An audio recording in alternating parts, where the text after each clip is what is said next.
I made a post the other day, and this isn't a particular point that I haven't made before. I figure let's talk about it just a little more in detail of what this is, okay? And my post centered around, you saw it on maybe Twitter, you maybe saw it even on my YouTube community wall, where I talk about the comic book industry and how, it is on the decline. Okay, let's just be completely honest with ourselves. But the fact that people won't be honest with ourselves is the reason why it will continue to decline. Let's say that. In order to solve a problem, you have to address it. If you don't know what it is, or you are afraid to address it, well, it'll never get solved. You've heard me use constantly this analogy, metaphor, whatever you want to call it. Crap is in the corner of the room. You have several people in it, and everybody knows it stinks, and it's there.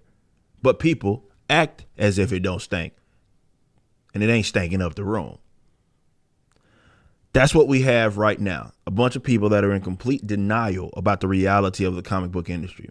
Now, I've gone through the actual numbers. I've shown you the actual numbers in comparison to 2016, for example, and the decline of, you get sometimes maybe an increase in sales numbers.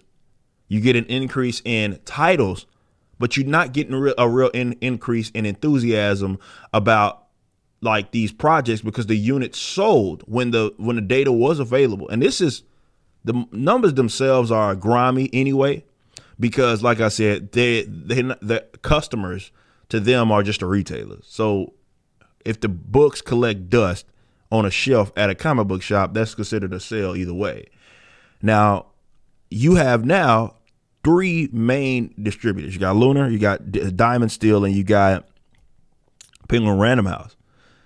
None of those guys right now are making the numbers public for the most part. We just covered a story where comic book, like, let's say journalists are frustrated at that idea. Even some creatives are frustrated at the idea because there's no like benchmark there, because nobody's being public for the most part with their numbers. Why do you think that is? For this industry that's doing so well as manga, you keep getting these weekly updates, shonen updates. You get these updates that just show how they're kicking the tails, because those numbers are proud to boast. And with comic books, what they did was, as we covered before, despite the decline in over the, let's say, since 2016, you've had a decline really in year to year with units sold, right? I looked at it the other day, for example, in 2021, the bottom like number 500 sold comic was like 28,000, maybe closer to 30,000. And it was closer to 45, 50,000. That was the bottom. So I'm just looking at the bottom sold, right? It was closer to 50 in like 2016. So 45, 50,000 in 2016, according to Comic-Con. I'm just going by their own data. The guys that keep saying, well, the sales they reached 2 billion last year. It increased from a pandemic year in 2020, even though we went like a couple of months where people weren't even selling books. It's up 50%, like something like that. Like, dude, unit sales. You got the increase in the population, and still your unit sales are at minimum stagnant. You'd have to concede that. But when you look at it in depth, the data shows two things. Your issue sales, unit sales are declining. Your enthusiasm is declining. In the West, manga is taking over. Now, I say this as an American comic book creative. See, if you got humility about yourself and your industry, you look at that and want to be competitive. But they don't look at it like that. These guys are arrogant, and they don't ever want to concede that they're the ones that's the problem. So instead of actually addressing it, what do? Instead of actually addressing the problem, what do they do? Instead, they say, you know what? We're just going to take credit for it. So we're just going to consider it in ourselves. All these graphic novel sales that we have, we're just going to just lump manga in there with it. And we're just going to say we sold over 2 billion. That's so disingenuous. Because now you got all these shields. That's exactly what they do. Oh, comic sales are up X% according to Comic-Con and ICV2. It's like, well, look at the data in depth. I did a long form video. You can go check that out. I went to the actual data. I was looking at the actual unit sales data. And you can see in comparison to years past, the unit sales are down. And that's even the shops. The unit sales are down. It's less enthusiasm. Now you look at it and you say, what is manga doing? We're doing. I think everybody gets too caught up in the fact that, well, because they don't want to admit it's a content problem. So they'll look at this and they'll say, hey, it's it's cheaper, right? You can get this for what, $10, and you can get an entire volume of all of these pages, and that's why they're winning. It's like, no, that has nothing to do with it. Certainly wasn't a problem before. It has nothing to do with it. In fact, I would argue that you have an advantage because, yeah, obviously in the collecting aspect, your book, this is comparison to like our book. You see how our book is bigger per se. It doesn't have more pages, but it is bigger, and obviously it has color. And there's always going to be readers that are going to prefer that as far as they're reading. Some don't. And I will look at it like that. How you getting your tails kicked by people that are making content that don't even got color in it? They're telling their story specifically with pencil and ink. That's it. Now, there are some manga with color, but you get what it is that I'm saying. It ain't got nothing to do with nothing, right? The price point ain't got nothing to do with nothing. Prices have gone up for individual comics, but if people are interested and enthusiastic about it, they'll buy it. I mean, ISOM showed you that. And they could put that in comparison. They consider my book a graphic novel because it has a spine. That's what Comic-Con would. They if you look at what they define as it. And my book is outsold all theirs. If we went through the proper channels, right? We went through all what they did. If you look at their numbers, their 2020 graphic novels numbers, we sold like over like double in terms of what they sold for theirs. The top one, right? So it's not like it can't be done. Absolutely can be done. And if people have some any level of enthusiasm about the project, they support it. That's what the American industry is missing right now. Enthusiasm. That's what the Riververse gave them. You had a whole bunch of people that were just enthusiastic about it. Well, you look forward to it. You're like, oh, this book's about to come out. They're talking about it. They're chatting about it. That's what it's about. That's what they can't do anymore. Right? A lot of mundane stories nobody actually cares about.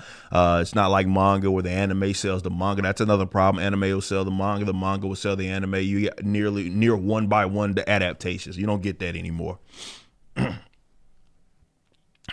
Arrogant directors and all that stuff, they have to make sure they show they gotta leave their little flavor in it. So they gotta change all these other stuff. And good luck even you get characters to show up, especially in live action.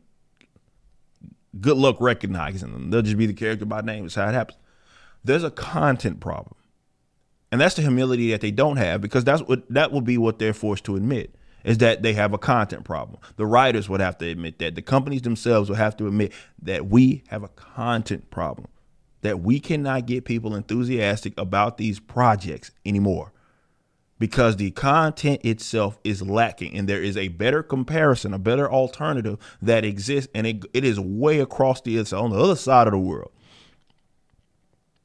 And people would rather get that than get something that is homegrown, more unique to you and your experience. They have their own way of storytelling, all that. And I do think that there's ways that they tell their stories, definitely in like the volume spirit, I think is a way to get support. And I think that's a good way to do it. But they also have their own like Eastern style of kind of storytelling, right? But there's some things that you can take and learn. I mean, hell, you influence the market. Not anymore.